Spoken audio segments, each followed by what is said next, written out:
हमारी मदद कीजिए।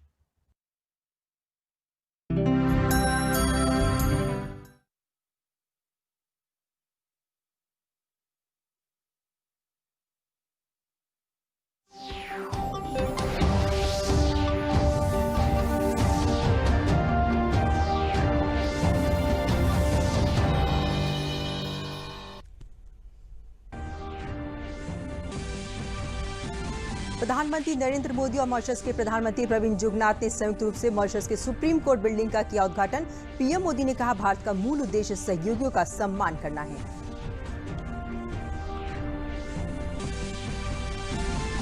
केंद्रीय गृह मंत्रालय अनलॉक 3 के दिशा निर्देश किए जारी। रात में जारी कर्फ्यू पूरी तरह से हटा। स्वतंत्रता दिवस समारोह मास्क पहनकर सोशल डिस्टेंसिंग के साथ मनाने के दिए गए निर्देश।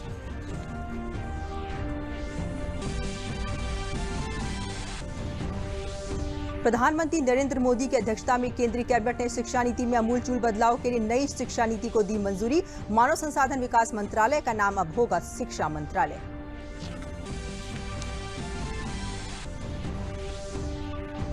मुस्लिम धर्मगुरुओं ने ईद उल अजहा मनाने के लिए सरकार की गाइडलाइन मानने के दिए सुझाव। सोशल डिस्टेंसिंग का पालन करते हुए की खुले में कुर्बानी न देने की अपील। नमस्कार, मैं हूं दीपाली सिंह। अब समाचार विस्तार से। प्रधानमंत्री नरेंद्र मोदी और मॉरिशस के प्रधानमंत्री प्रविंद जुगनाथ ने संयुक्त रूप से मॉरिशस के सुप्रीम कोर्ट इमारत का उद्घाटन किया।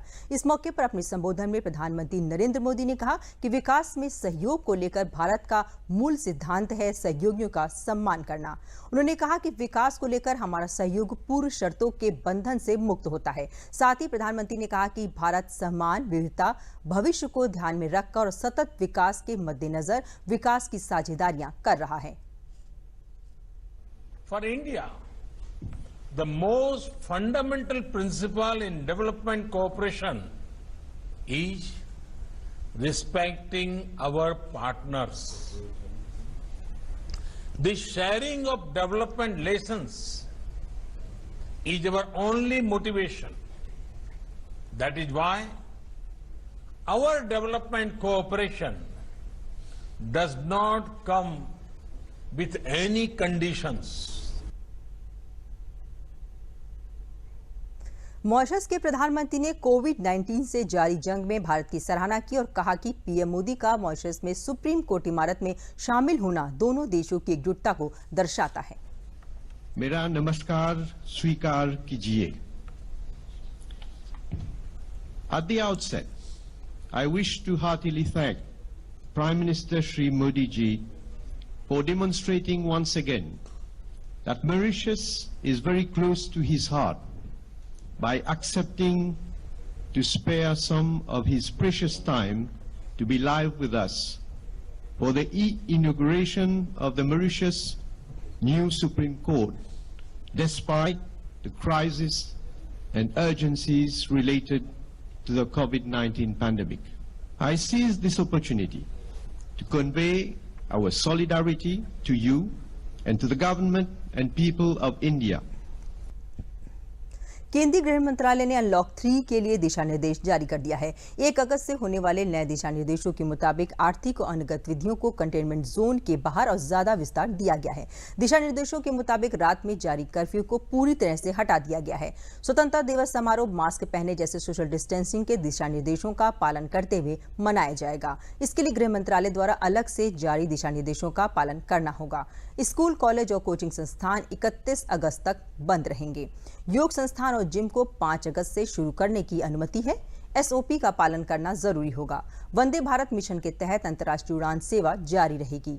Metro rail, cinema hall, swimming pool, मनोरंजन पार्क, थिएटर, बार, ऑडिटोरियम और असेंबली हॉल जैसी जगहों के अलावा बड़ी भागीदारी वाले सामाजिक, धार्मिक और राजनीतिक समारोह को अनुमति देने के बारे में अलग से फैसला लिया जाएगा। कंटेनमेंट जोन में 31 अगस्त तक सख्ती से लॉकडाउन के दिशा निर्देश का पालन अनिवार्य होगा। एक से दूसरे राज्य में जाने या राज्यों के भीतर लोगों और सामानों की आवाजाही पर किसी तरह की पाबंदी नहीं लगा सकते।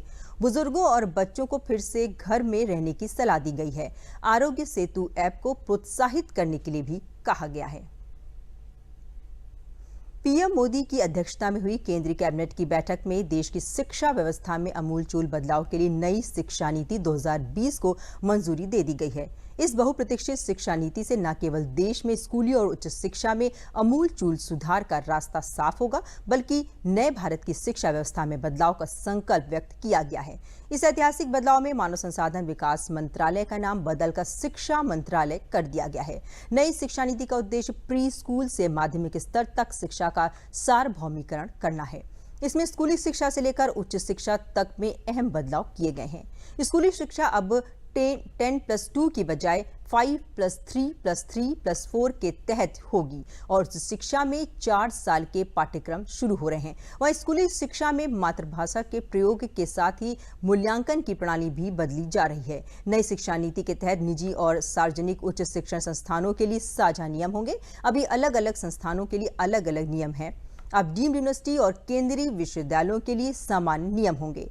विधि और चिकित्सा कॉलेजों को छोड़कर सभी उच्च शिक्षण संस्थान एक ही नियामक द्वारा संचालित होंगे। फीस फिक्स करने की व्यवस्था की गई है। नेशनल रिसर्च फाउंडेशन ने विज्ञान के साथ सामाजिक विज्ञान भी शामिल किया है। उच्च शिक्षा के अंतर्राष्ट्रीयकरण पर भी ध्यान दिया गया है, तो तकनीक के प्रयोग को भी बढ़ावा देने की बात भी कही गई है।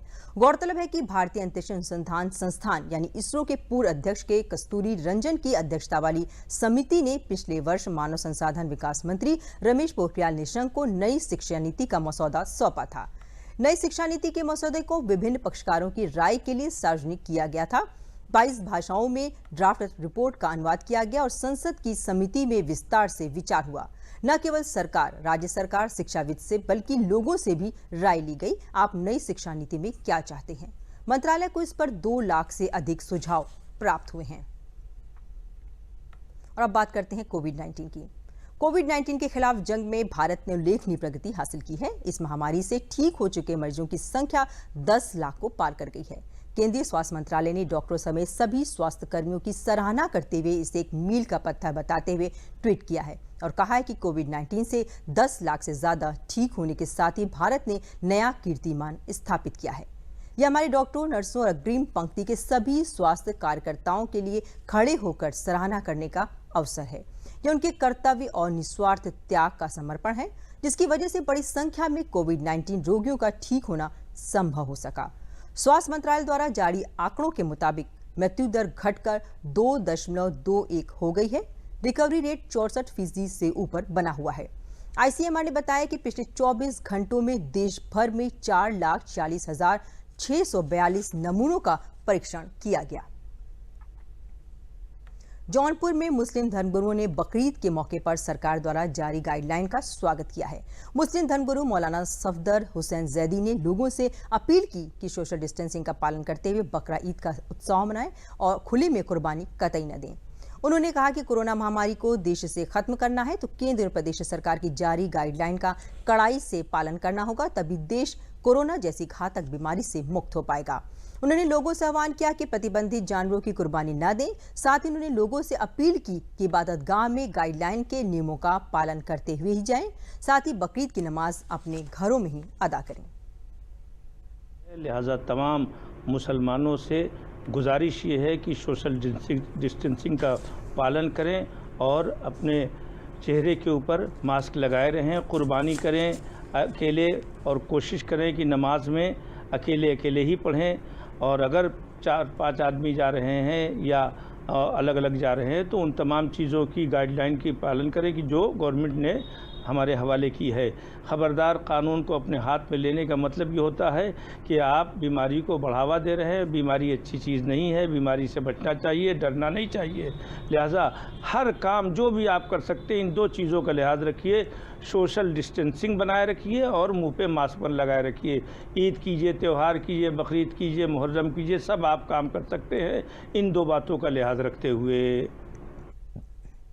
सुन्नी मरकज का केंद्र बरेली की दरगाह आला हजरत की मुस्लिम समुदाय से अपील की गई है कि घरों में रहकर ही ईद मनाएं, नमाज घरों में अदा करें और सोशल डिस्टेंसिंग का खास ख्याल रखा जाए। दरगाह के प्रवक्ता नासिर कुरैशी ने बताया कि मुस्लिम समाज के लिए दरगाह की ओर से संदेश दिया गया है। ईद उल अजहा पर कुर्बानी की रस्म घरों में अदा करें, सरकार की गाइडलाइन का पालन करें और लोगों की भावनाओं का भी ख्याल रखें।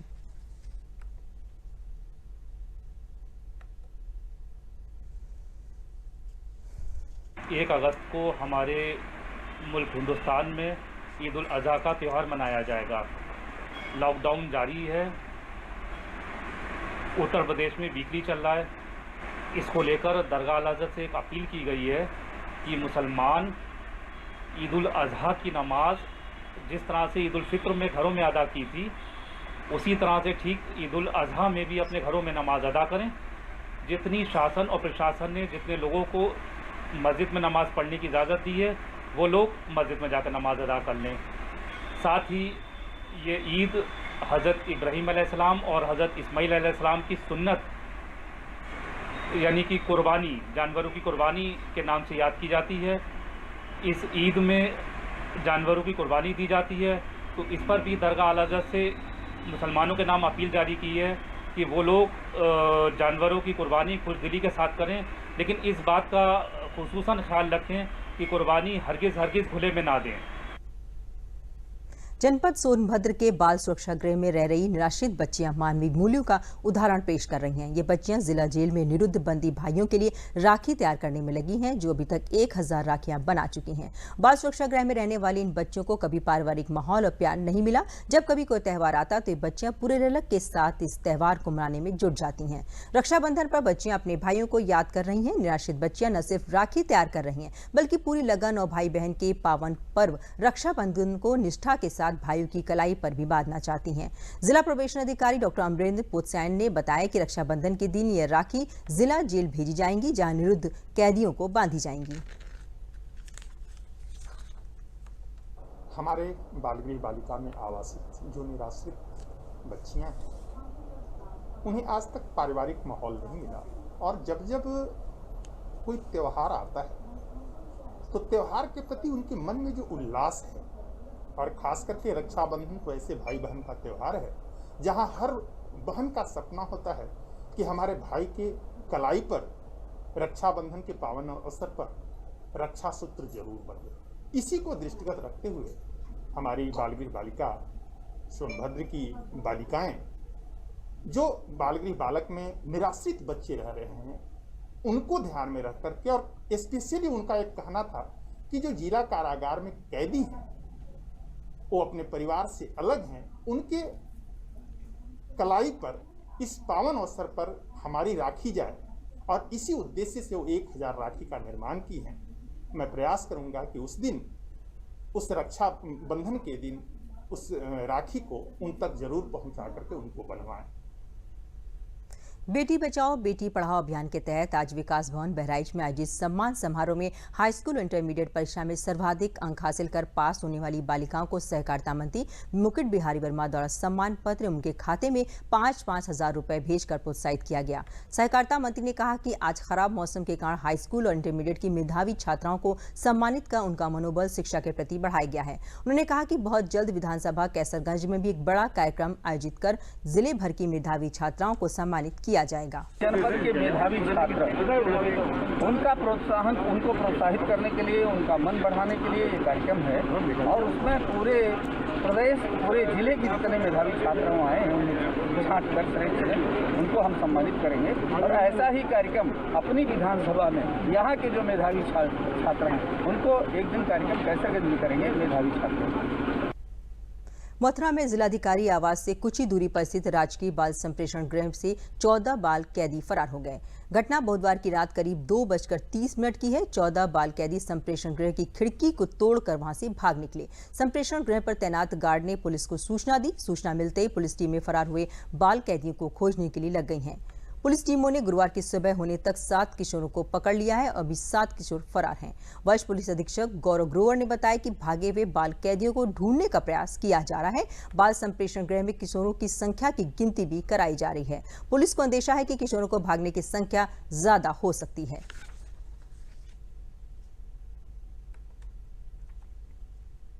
रात में करीब 2:30 बजे की ये घटना है, जिसमें से 14 जो जुवेनाइल हैं, जो यहाँ जुवेनाइल ऑब्जर्वेशन होम में रखे गए हैं, उनमें से 14 जो हैं वो रात में यहाँ पर जो खिड़की है उसको तोड़ करके यहाँ से फरार हो गए हैं। सूचना प्राप्त होते ही लगातार पुलिस की टीमें पूरे क्षेत्र में भ्रमण करके उनको रिकवर करने की कोशिश कर रही हैं। तो 14 में से जो 7 हैं उनको रिकवर कर लिया गया है, पुनः अभिरक्षा में ले लिया गया है। बाकियों के लिए भी सभी थाना क्षेत्रों में जहाँ जहाँ से वो संबंधित हैं और अन्य जगह पर पूरे डिस्ट्रिक्ट में इसकी सूचना करा दी गई है। हमारी पुलिस टीम लगी हुई है। बहुत जल्द बाकी के जो बचे हुए हैं उनको भी अभिरक्षा में जल्द ही ले लिया जाएगा। इस संबंध में तहरीर प्राप्त होते ही इसमें एक मुकदमा पंजीकृत किया जाएगा और अगर किसी की संगतता पाई जाती है, किसी के स्तर पर यहाँ पर लापरवाही पाई जाती है तो उसके आधार पर भी कार्रवाई आने वाले दिनों में की जाएगी।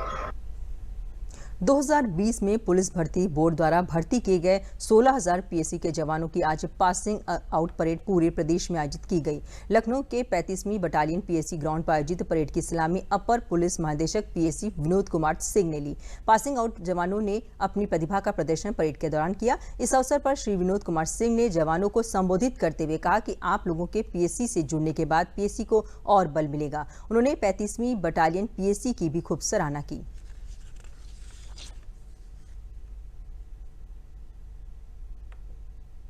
आज की तारीख ऐतिहासिक तारीख है।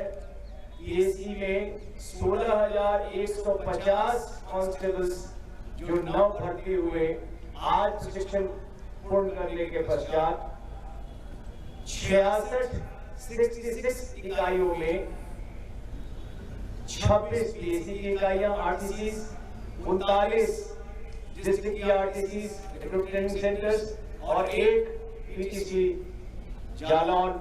66 जगह पे आज 16,150 लोगों की पासिंग आउट हुई है जो पीएसी परिवार में औपचारिक रूप से आज सम्मिलित हुए हैं।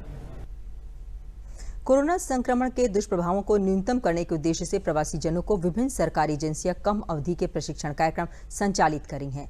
इसी क्रम में देवरिया में 27 जुलाई से 29 जुलाई तक कृषि विज्ञान केंद्र मल्हाना भाटपार रानी में 35 प्रशिक्षकों को मधुमक्खी पालन से जुड़े तकनीक के साथ व्यवसायिक पक्षों को विषय विशेषज्ञों द्वारा बताया गया। केवी के प्रभारी रजनी श्रीवास्तव ने बताया कि कोरोना के कारण लोगों का व्यवसाय प्रभावित हुआ है। इससे निपटने व लोगों को उनके गांव में ही रोजगार उपलब्ध कराने के लिए प्रधानमंत्री गरीब कल्याण योजना के तहत 16 बैच चलाए जा रहे हैं। प्रति बैच 35 लोगों को पूर्व निर्धारित कार्यक्रम के अनुसार विभिन्न विधाओं में ट्रेनिंग दी जा रही है। ट्रेनिंग के बाद विभिन्न योजनाओं से आच्छादित कर रोजगार शुरू कराया जाएगा।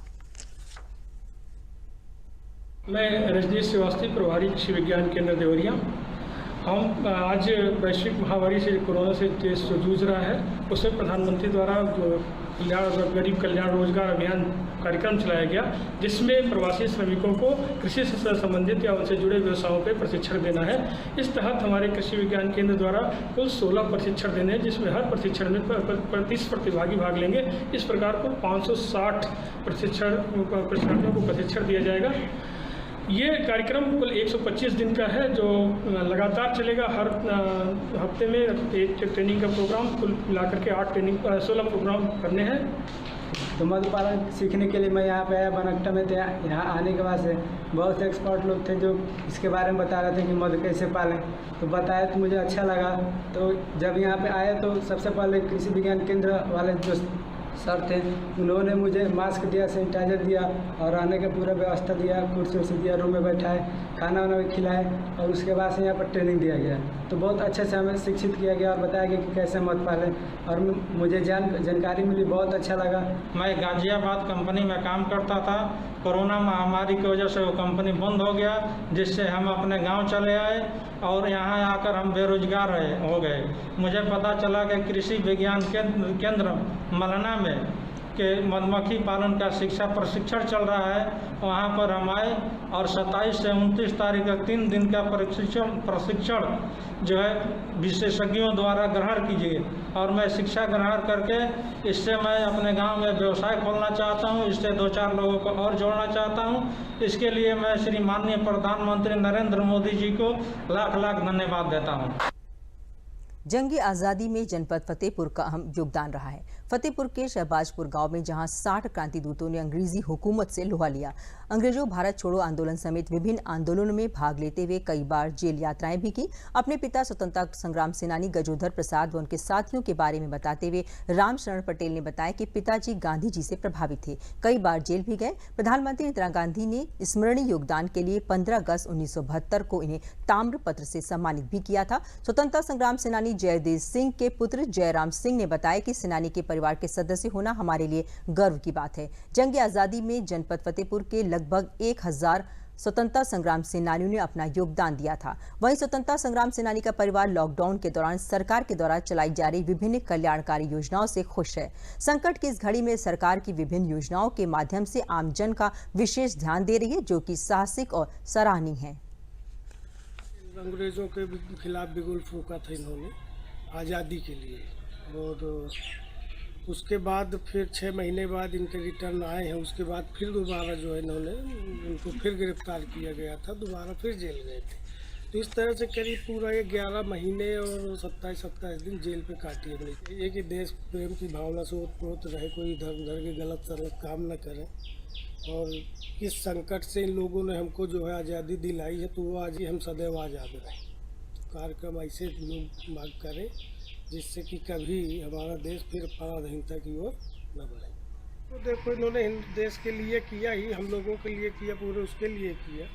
अब सरकारें भी अपने हिसाब से कर रही हैं। वर्तमान सरकार ठीक ही कर रही है अपना जो भी मतलब कार्यक्रम है। कोरोना के विषय में लड़ाई लड़ रही है सरकार, सब लोग साथ में। हमारे पिताजी श्री जयराम सिंह जी कुशहरा रहने वाले हैं, ग्राम कुशहरा के, और सन 1930 में वो पहली बार जेल गए। वो उनकी माता जी जो है हमारी दादी, वो भी जेल गई हैं उनके साथ पहली बार।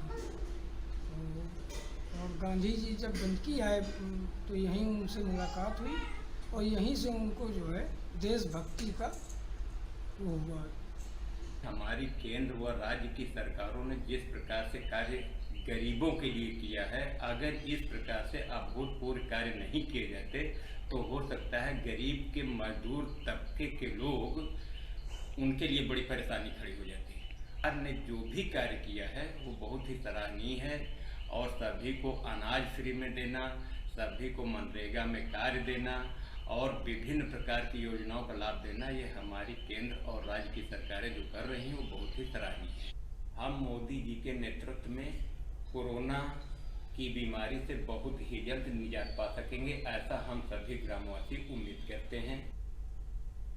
चित्रकूट जिले में एक ऐसा परिवार है जिसमें 2 पीढ़ी के 9 लोगों ने स्वतंत्रता संग्राम में अपना अहम योगदान दिया है। जिले के तरहा गांव के करवरिया परिवार से 9 लोगों ने देश की आज़ादी में अनेक आंदोलनों जैसे नमक सत्याग्रह आंदोलन, भारत छोड़ो आंदोलन आदि में जेल व जुर्माने की सजा पाई थी। ऐसे ही स्वतंत्रता संग्राम सेनानी पंडित देवी दयाल करवरिया के पुत्र शिव शंकर करवरिया व स्वतंत्रता संग्राम सेनानी पंडित जगदीश प्रसाद करवरिया के पौत्र नंद किशोर करवरिया ने कोविड-19 कोरोना वायरस संक्रमण के दौरान केंद्र व प्रदेश सरकार द्वारा उठाए गए कदमों की सराहना की। उन्होंने दूरदर्शन से बातचीत में बताया कि हमारे पूर्वज कहा करते थे कि आजादी का मतलब समाज के सबसे निचले अंतिम व्यक्ति को भी उनका हक मिले। अगर कोरोना काल की बात करें तो मोदी और योगी सरकार ने सराहनीय कार्य किया है। इस संकट में सभी वर्ग के गरीबों का पूरा ख्याल रखा गया है। गरीबों को जहां निःशुल्क अनाज, मुफ्त गैस सिलेंडर हो या जनधन खातों में 500 रुपए हो या श्रमिकों को 1000 रुपए तथा गाँव में ही रोजगार की व्यवस्था हो, ये सभी योजनाएं गरीबों के कल्याण के लिए चलाई जा रही हैं।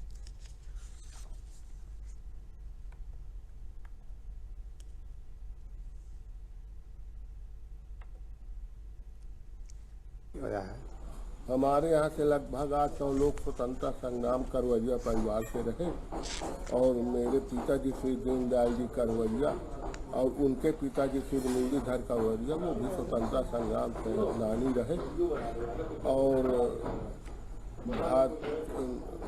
नमक तोड़ो आंदोलन में सन 40-42 में जेल गए।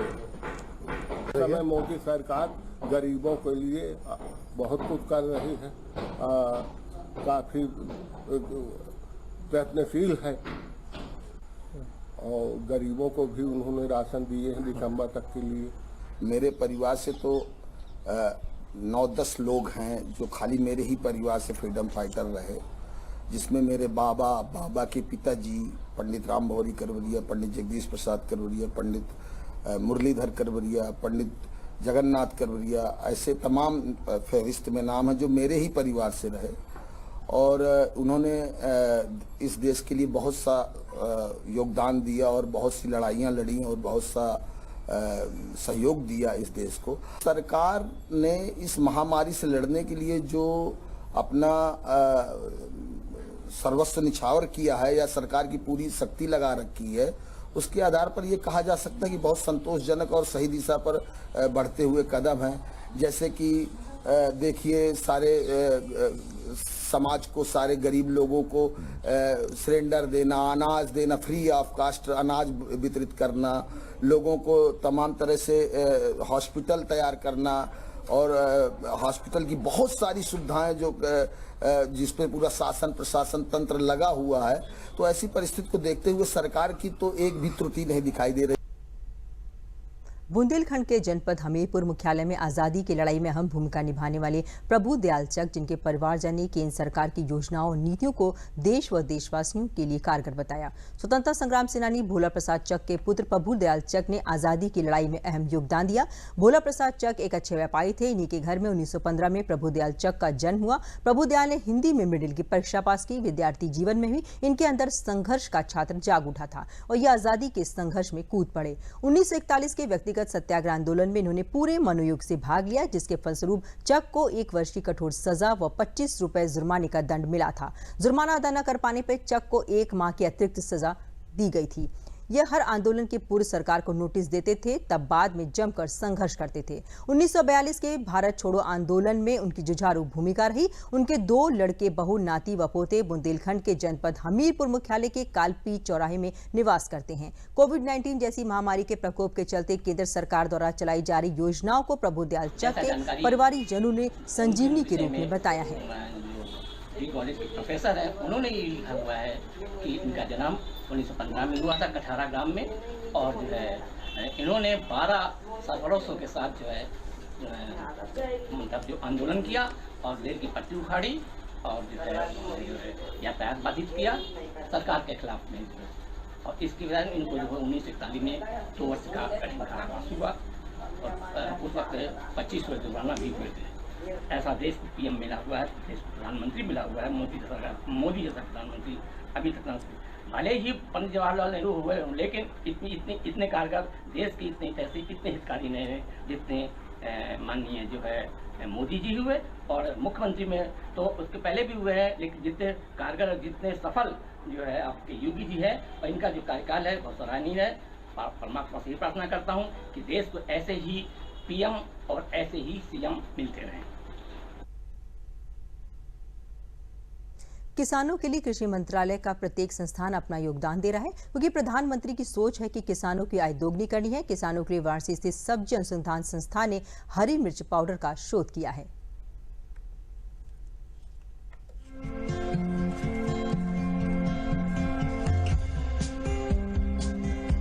वाराणसी स्थित भारतीय सब्जी अनुसंधान संस्थान ने हरी मिर्च पाउडर पर शोध किया है और इसका पेटेंट कराया है। इसकी खासियत ये है कि इसकी गुणवत्ता और स्वाद में कोई कमी नहीं आती है और ये पाउडर के रूप में काफी दिनों तक सुरक्षित रखा जा सकता है। इनके 4 और उत्पाद अभी पेटेंट की प्रक्रिया में सरकारी संस्थानों के पास है। संस्थान ने इसका लाइसेंस गाजीपुर के एक किसान को दिया है जो सैकड़ों एकड़ भूमि में मिर्च की खेती कर रहे हैं। गाजीपुर जनपद के एक फार्मर्स प्रोड्यूसर्स ऑर्गेनाइजेशन जो FPO कहे जाते हैं के निदेशक श्री राम कुमार राय जी हैं, इसमें उन्होंने अपनी उत्सुकता दिखाई और हमने उनको यहाँ ला करके अपनी प्रयोगशाला में श्री राम कुमार राय जी को हरी मिर्च पाउडर के उत्पादन की जो प्रोसेसिंग की जो विधि है उस पर उनको प्रशिक्षण दिया और फिर उनकी मांग के हिसाब से हमने इस पाउडर के उत्पादन के लिए उनको लाइसेंस भी प्रदान किया। RSS के अनुसांगिक संगठन स्वदेशी जागरण मंच ने भी इस शोध को किसानों के लिए और स्वदेशी उत्पादों के लिए उपयोगी बताया है और सरकार से मांग की है कि बाकी शोध उत्पादों को भी जल्द पेटेंट किया जाए। अंत में प्रमुख समाचार एक बार फिर।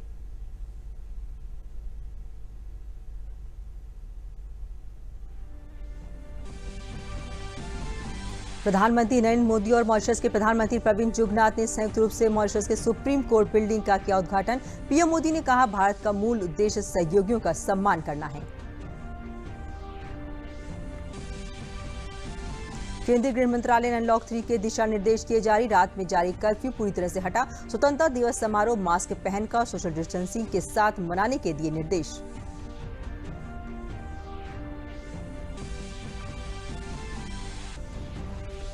प्रधानमंत्री नरेंद्र मोदी की अध्यक्षता में केंद्रीय कैबिनेट ने शिक्षा नीति में आमूलचूल बदलाव के नई शिक्षा नीति को दी मंजूरी। मानव संसाधन विकास मंत्रालय का नाम अब होगा शिक्षा मंत्रालय।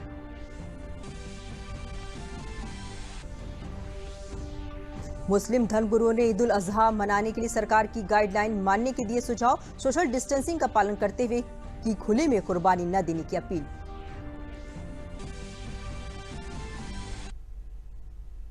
इसी के साथ समाचार समाप्त हुए। नमस्कार।